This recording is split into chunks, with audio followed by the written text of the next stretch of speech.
Assalamualaikum warahmatullahi wabarakatuh. Perkenalkan, nama saya Sari Ramayani Fikri dengan NIM 2104230. Pada kesempatan kali ini, saya akan mempresentasikan sebuah materi dengan judul kegiatan ekonomi.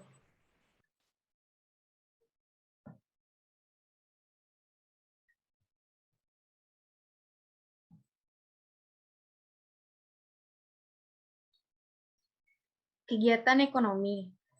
Kegiatan ekonomi merupakan perilaku atau tindakan-tindakan manusia yang bertujuan untuk memenuhi kebutuhan hidupnya, yang kegiatan tersebut didasari oleh prinsip-prinsip ekonomi. Selanjutnya, terdapat 10 prinsip ekonomi. Yang pertama, pengorbanan biaya dibutuhkan untuk mendapatkan sesuatu. Yang kedua, pasar sebagai tempat terjadinya kegiatan ekonomi. Yang ketiga, berpikir rasional. Yang keempat, pemerintah memiliki kewenangan dalam meningkatkan faktor produksi. Dan yang kelima, trade-off dan opportunity cost.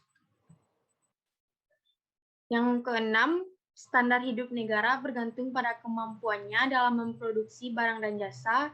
Yang ketujuh, perdagangan yang menguntungkan semua pihak.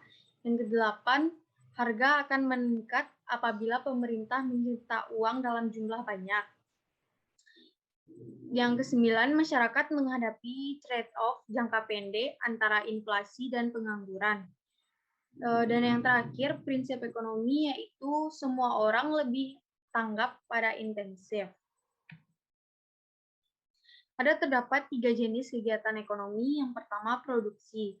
Produksi merupakan tindakan ekonomi untuk menghasilkan barang dan jasa. Yang kedua, distribusi. Distribusi merupakan kegiatan ekonomi yang fungsinya menyalurkan barang dan jasa dari produsen ke konsumen. Selanjutnya, konsumsi. Konsumsi merupakan aktivitas untuk mengkonsumsi barang dan jasa dari produsen atau distributor untuk memenuhi kebutuhan hidup masyarakatnya. Jenis kegiatan produksi. Jenis kegiatan produksi dapat dibagi menjadi 5. Yang pertama, produksi ekstraktif, contohnya ekstraksi minyak bumi, ekstraksi logam, dan lain-lain. Yang kedua, produksi agraris, contohnya sayuran, buah-buahan, padi, dan lain-lain. Yang ketiga, produksi industri, contohnya makanan, minuman, pakaian, sepatu, mesin, alat elektronik, dan lain-lain. Keempat, produksi perdagangan, contohnya perantara, trader, atau makelar. Yang terakhir, produksi jasa, contohnya konsultan, manajemen keuangan, pendidikan, penerjemah bahasa asing, dan pelayanan kesehatan. Selanjutnya, jenis kegiatan dari distribusi. Yang pertama, distribusi langsung, yang artinya kegiatan yang dilakukan langsung oleh produsen, mulai dari pemasaran, penjualan, hingga pengiriman. Biasanya distribusi langsung ini dilakukan oleh produsen yang masih skala kecil karena memiliki sistem yang masih sederhana. Selanjutnya, distribusi tidak langsung.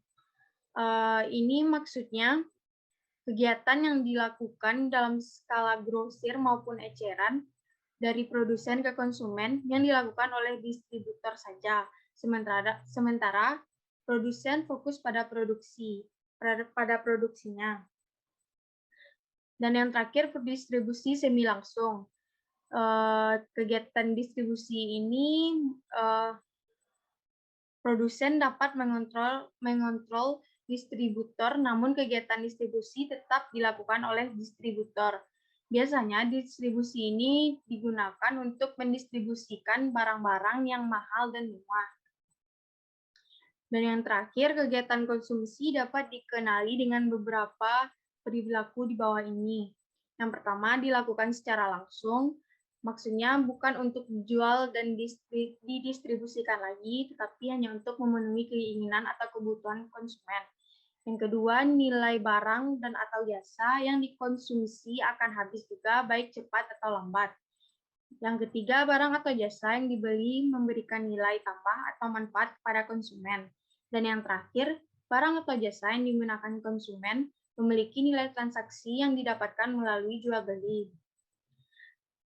Sekian dari presentasi saya pada kali ini. Jika terdapat kesalahan, saya minta maaf. Terima kasih. Assalamualaikum warahmatullahi wabarakatuh.